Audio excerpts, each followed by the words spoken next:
Hi, in this video I'm going to talk about the lost chord shapes of E and A. When I was playing, and I started playing when I was about 13 or 14, got hooked on bluegrass, and when I was about 19 and 20, I started listening to Dan Crary and his flat picking, and he played out of A and E a lot, and I was like, wow, that's really cool. You know, I was listening to a lot of Tony Rice at that time, like everyone else, and I took an album of mine and headed over to my friend's house, who everyone knows him now, and his name is Jim Hurst. And I said, Jim, can you help me, figure out what the world Dan's doing on this album? Oh yeah, sure, buddy. And he would just all over the place. And of course, Jim plays a lot out of E and A, so he was a heavy influence on me back in my young days. And so I started developing chops out of E and A, and there are songs that just fit these chord shapes, and I think a lot of guitar players avoid these chord shapes because, of course, Tony Rice, at least I can't think of a recording where he played or recorded out of E or A, but a lot of the first generation players did, of course, including Jimmy Martin, Lester Flatt, Mac Wiseman did a lot of tunes where he would play out of the key of E or A, or the shape of E or A. So I'm gonna talk about 3 songs in each of these keys. I'm gonna sing a little bit and take breaks, and I was gonna follow up maybe with another video where I slow some breaks down, or kind of talk about what I'm doing there. But I'm making use of really generally 2 things: my chord shapes, which I have another video on, and the sliding blues scale. And what I try to do in all my breaks is play the song. So find the melody notes, and and if it's I'm a believer that you don't necessarily have to be married to certain lines or phrases. If you can't execute something, then don't play something that you can execute that still sounds musical and it still fits the song, because it's going to sound better than trying to execute something that's out of your reach just because somebody else recorded it that way. So here's in the key of E, Hold What You Got. Probably the first one that you would think of. And now when Tony recorded this, he played it out of D, the chord shape of D, and I believe he did it in the key of E. When Jimmy Martin recorded, I think he did it in F. But here's what, kind of to give you an idea of the different voicing, here's what it sounds like. I'm just going to play the chorus. Oh, what you got, I'm a-coming home, baby. Oh, what you got, and it old me, baby, been thinking about you, and I'm on my way. Don't sell the house, don't wreck the car, stay there, honey, right where you are. Oh, what you got, I'm a-coming home to stay. Okay, so that's in D. Perfectly fine. I can take breaks there and stuff and be perfectly happy, but there's something about that run that Jimmy does at the beginning of the tune when the banjo goes in, which is pretty hokey, but it's kind of one of those classic recordings that you're just compelled to play it that way. So here is, and I talk about this run that Jimmy does in another video where I talk about runs in E, but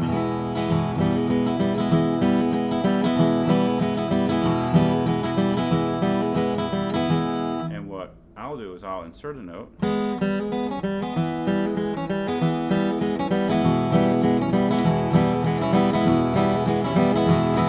ho, what you got? I'm coming home, baby. Ho, what you got? And it don't mean, baby, been thinking about you, and I'm on my way. Don't sell the house, don't wreck the car, stay there, honey, right where you are. Oh, what you got? I'm coming home, stay.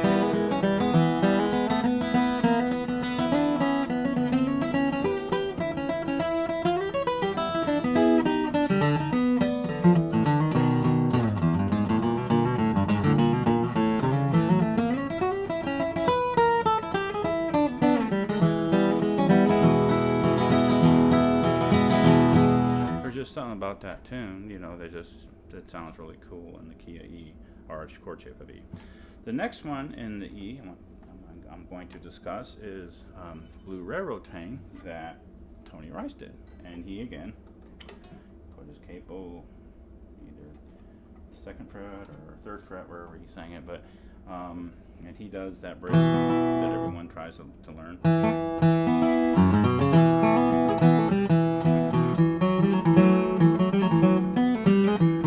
I can't do that well, so I don't do that. Then I'll play it this way.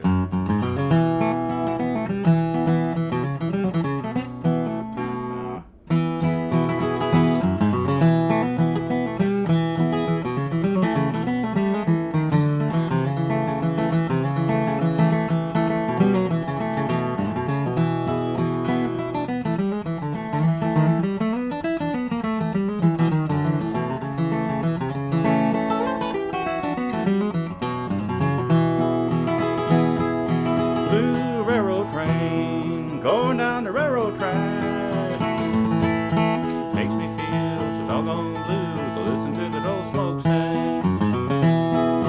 Drivers are rolling on, leave me here behind. Take me back them good old days, let me ramble down the line. And that sounds totally fine there. And excuse my mistakes, but I don't have the luxury of playing 10 hours a day. I work full time.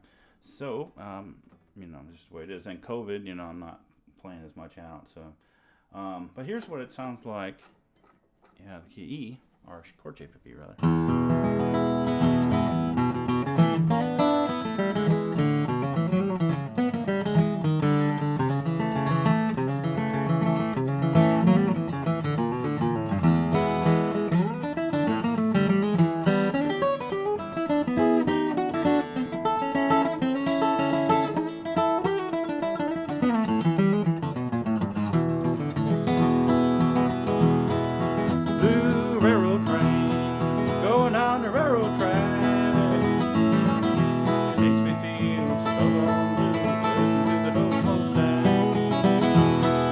Drivers are rolling on, leave me here behind. Take me back them good old days, let me ramble down the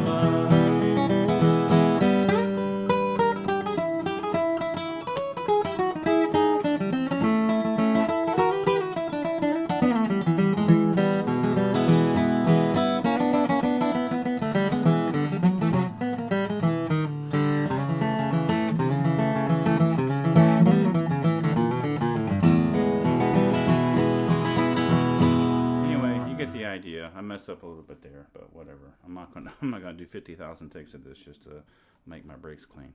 But the point is the different voicing, out of E or D, and E's kind of a cool key to play out. I believe when the Delmore Brothers actually recorded that, they played out of E. Okay, so that's the second tune in E I'm gonna talk about. The third tune is Midnight on the Stormy Deep. That of course many people recorded it, but I refer back to the recording from Bill Monroe, and there's a certain runs that are on this recording that just sound right, and that's the run. So here it is. Was midnight on the stormy deep, my solitaire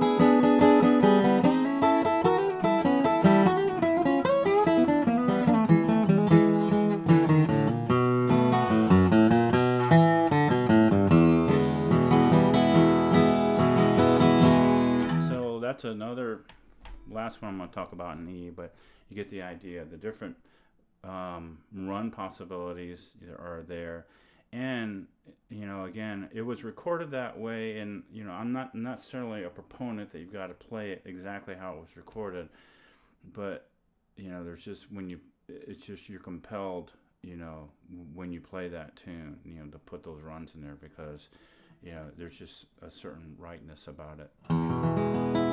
Okay, let's shift gears and talk about the chord shape of A. Here's another one that a lot of people avoid. And it's hard to develop chops in this chord. I get it.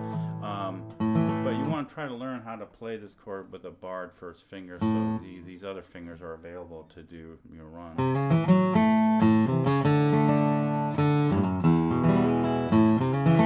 And then if you can, extend your finger and play that farm boy A. Or if you want to play just ones and fives.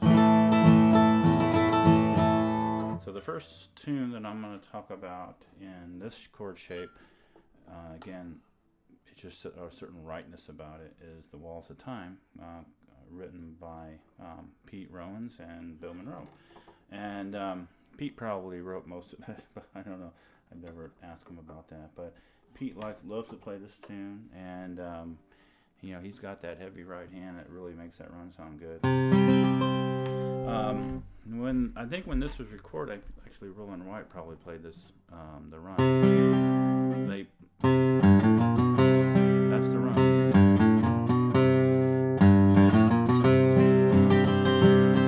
The wind is blowing across the mountain, and on the valleys way below. It sweeps the grave of my darling. When I die, that's where I wanna go.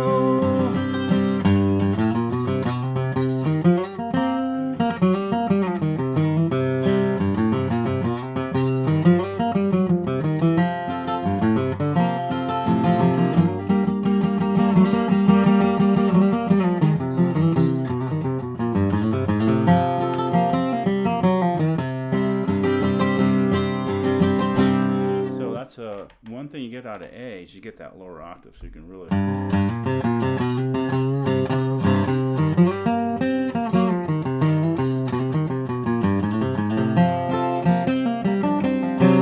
then you get that flat 5. So that's what it sounds like. It's just one of those tunes that just sounds right and out of the A chord. If you try to play it out of G, it's just the problem with that is it starts sounding like every other tune you play in G, at least at that speed. The wind is blowing across the mountain. You have to play a G run. I guess you can play a reverse G run, but it just doesn't sound. It just sounds wrong, So. If you're going to play Walls of Time, you really need to try to learn how to play it out of the chord shape of A. The next tune, again, in the key of the chord shape of A that comes to mind, just sounds right to me, is If I Lose. That was recorded by the Stanley Brothers, and when George Shuffler played it with him, I believe they played it out of the key of A, and he played it out of the A chord. When I sing this, I like to sing it out of B, and so I'm going to play that one now. And then when Ralph then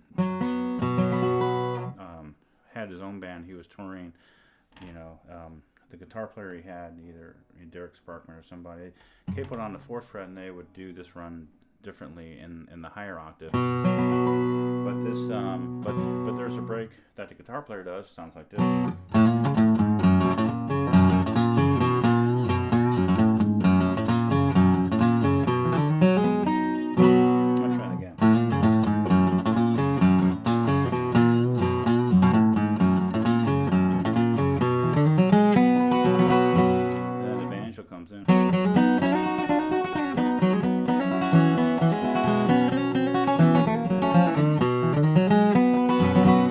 I never thought I'd need you, but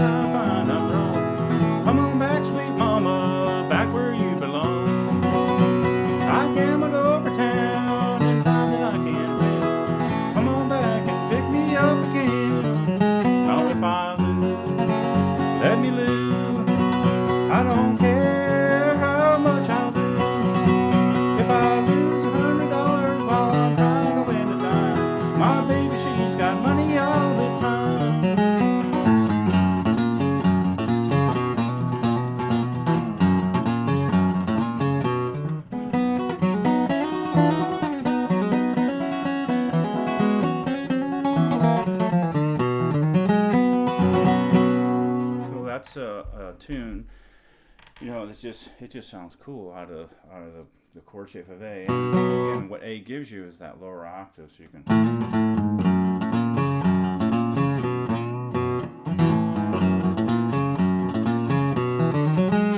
And there's that a G run out of the key of or the shape of A. Again, if you're barring with your first finger, you can have the third finger free to play that run.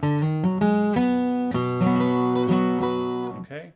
Then the last tune I'm going to talk about in this video is the Love of the Mountains. Larry Sparks, of course, made this one famous. And, you know, it's usually sung out of B flat. Everyone plays it. So I'm just going to sing a chorus or a first verse, whatever, so you can get a kind of an idea of what the voicing sounds like in G, known and loved by millions. 2 trees on the hillside by the cabin, always looking up towards the sky. Reminds me of my mama and my papa, who lived there 80 years before they died.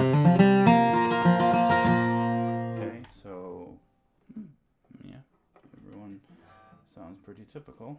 So let me now play it out of B flat.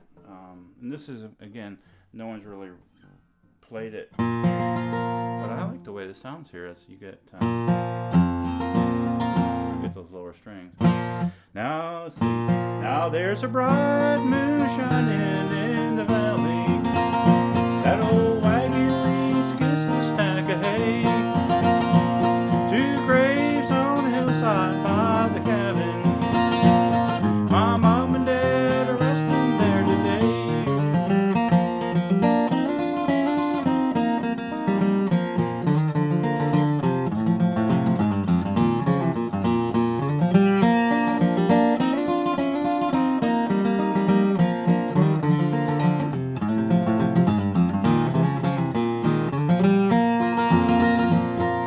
Papa used to talk about the old days when he and Mother first settled there.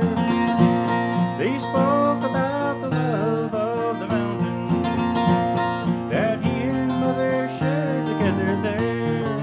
Now there's a bright moon shining in the valley. That old wagon leans against the stack of hay. 2 graves on hillside by the cabin. My mom and dad are resting there today.